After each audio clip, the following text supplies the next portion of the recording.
Igo chôn ba in giang nam hờ dài ham mi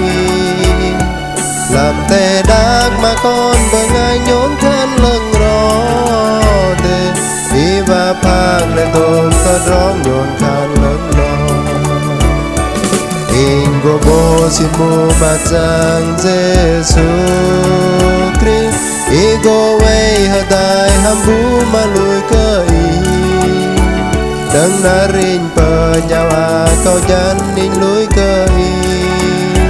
Ingo way hờ tại hàm Igo hiểu chợt liên lạc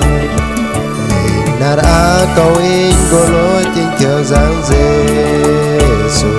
đồm tớ rong đợt ra giang bờ cả xịt tớ ba Ingo đây tập ly mình câu in riêng lần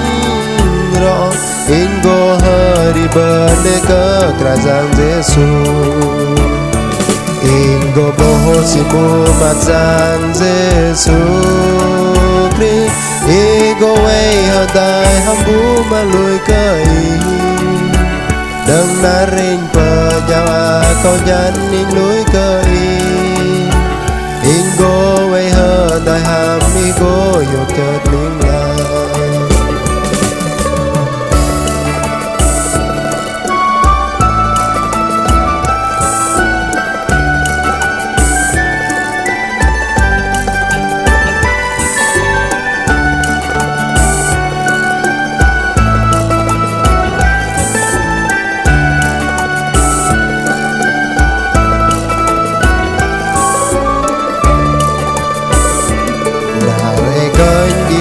con bơ ngay tờ bấm Giêsu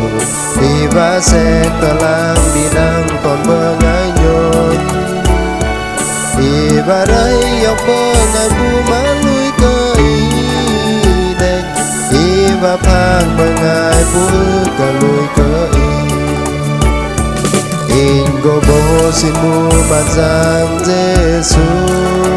Christ Igo way hờ dài ham bu mà lùi cơ ý đấng đã rin bờ nhau câu chân in